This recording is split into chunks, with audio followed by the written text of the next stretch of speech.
यादें नई पुरानी में आपका स्वागत है। मैं देवेश वर्मा हाजिर हूं किस्से पुराने यादें पुरानी लेकर।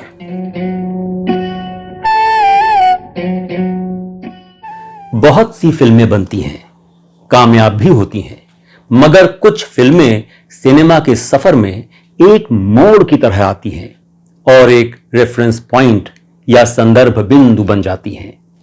आज हम बात कर रहे हैं अमर प्रेम की।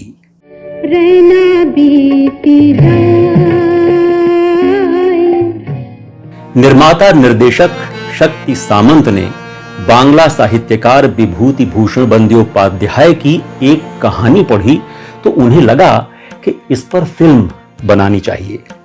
फिर पता चला कि इस कहानी पर बांग्ला में 2-1 साल पहले एक फिल्म बन चुकी है, निशी पद्मा के नाम से।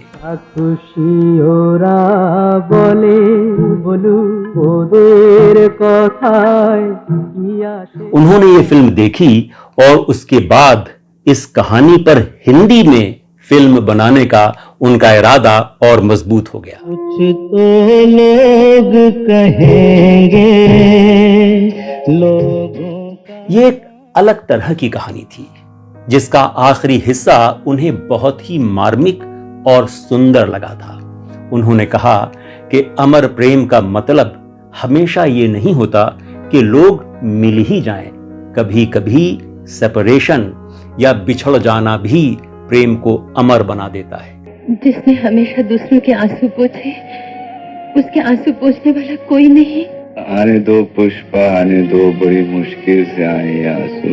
मुझे मालूम नहीं था रोने में इतना सुख मिलता है। इसके बाद कभी नहीं कहूंगा पुष्पा, आई हेट टीयर्स। अमर प्रेम के गानों का क्या कहना। आनंद बख्शी के शब्दों और आर.डी. बर्मन की बेहद मीठी और दिलकश धुनों में डूबे इसके नगमों को किशोर कुमार और लता मंगेशकर ने गाकर अमर कर दिया। कोई भड़के तो सावन उसे। कालातीत हैं ये गीत।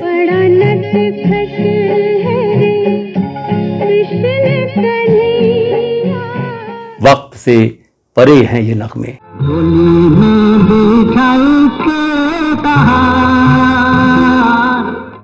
इस फिल्म के मुख्य किरदार पुष्पा के लिए शक्ति सामंत ने अभी किसी का चुनाव नहीं किया था।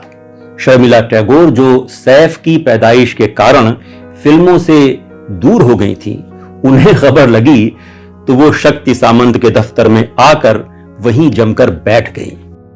ये कौन है? पुष्पा, अपने गांव की है, बड़ी अभागिन है बेचारी। कहा पुष्पा की भूमिका वही करेंगी। शक्तिदा मान गए। शर्मिला टैगोर की फिल्मों से लंबी छुट्टी के कारण कटी पतंग में मुख्य भूमिका के लिए शक्ति सामंत ने आशा पारेख का चुनाव किया था।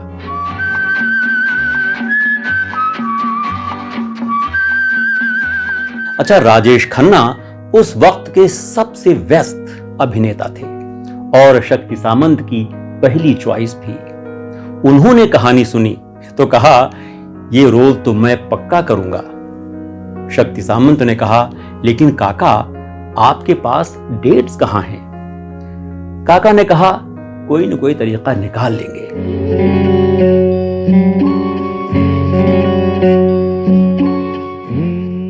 अमर प्रेम की कहानी बंगाल की पृष्ठभूमि पर है, मगर शक्ति सामंत कैलकाटा में सिर्फ एक ही दिन शूट कर पाए थे क्योंकि महाराजेश खन्ना के चाहने वालों की भीड़ के कारण शूटिंग मुमकिन नहीं थी। पूरी फिल्म की शूटिंग नटराज स्टूडियो और बंबई के पास नाला सोपारा में हुई।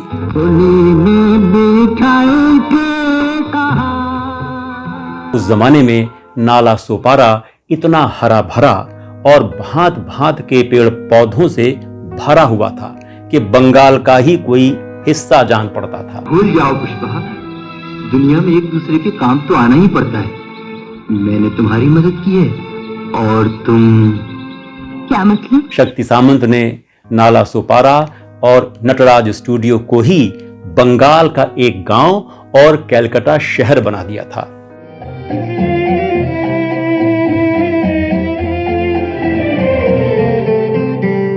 राजेश खन्ना की व्यस्तता के कारण अमर प्रेम की शूटिंग रोज 6:30 बजे शाम के बाद होती।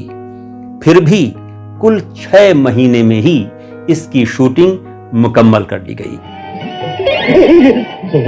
नटवरलाल जी, अखबार में तो खबरें छपा करती हैं और आप मुंह छुपाने का काम ले रहे हैं। आनंद बाबू, खतरा है खतरा। खतरा?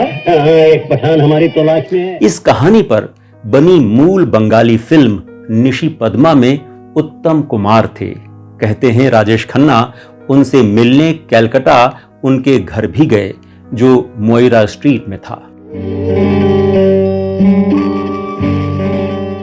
बाद में कलकत्ता के पैराडाइज थिएटर में अमर प्रेम के प्रीमियर के मौके पर राजेश खन्ना ने बताया कि उन्होंने निशी पद्मा 16 बार देखी और इस फिल्म में उत्तम कुमार ने जो काम किया है, अगर उसका 50% भी वो अमर प्रेम में कर पाए हैं तो खुद को भाग्यशाली समझेंगे।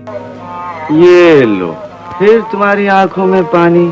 पुष्पा, मुझसे ये आंसू नहीं देखे जाते। I hate tears. Nishi Padma में उत्तम कुमार का नाम अनंत है और अमर प्रेम में राजेश खन्ना ने अपना नाम आनंद रखा है। अपनी बेहद सफल फिल्म आनंद के अपने किरदार के नाम को दोहराते हुए।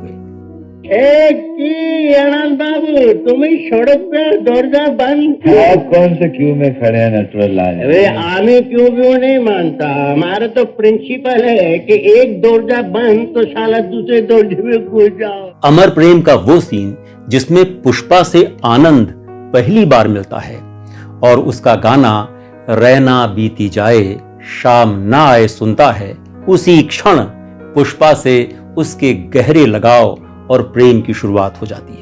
रहना बीती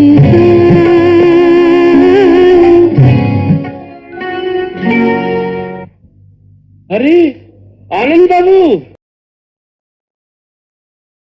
गाइए ना। आप रुक क्यों गए? शाम को भूला, शाम का इस संवाद के जरिए जिस तरह आनंद के भीतर का दर्द छलक आता है वो गजब है। रहना बीती जाए। शर्मिला टैगोर ने बाद में कहा, राजेश खन्ना ने ये संवाद इतने गहरे जज्बे और संवेदना के साथ बोला कि मैं तो मंत्रमुग्ध रह गई थी।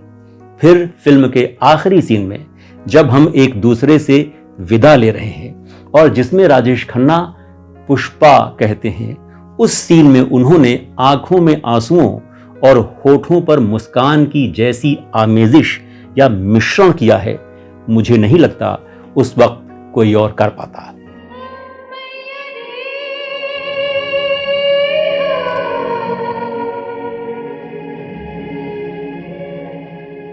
डेक्कन हेरल्ड में प्रदीप सेबेस्टियन ने लिखा था, अमर प्रेम portrays 3 strangers who unexpectedly find each other and love. अमर प्रेम के गानों का क्या कहना।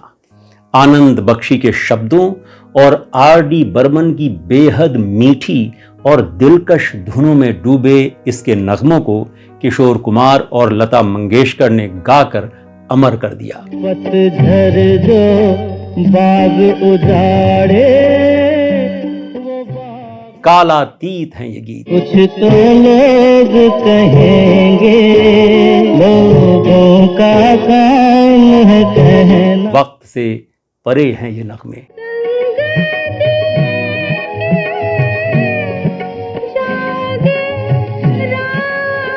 इस फिल्म की शूटिंग के हवाले से एक दिलचस्प बात और, चिंगारी कोई भड़के गाने की शूटिंग के लिए नटराज स्टूडियो में एक तालाब नुमा चीज बनाई गई थी,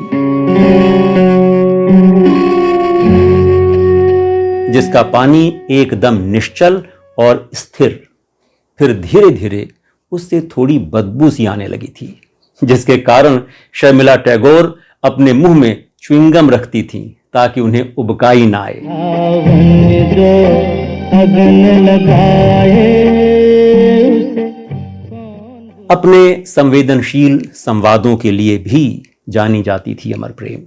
रमेश पंत को इसके संवादों और अरविंद मुखर्जी को स्क्रीन प्ले के लिए फिल्म फेयर अवार्ड भी मिले थे।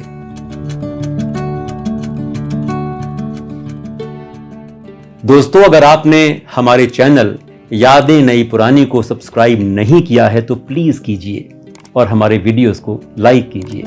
नमस्कार।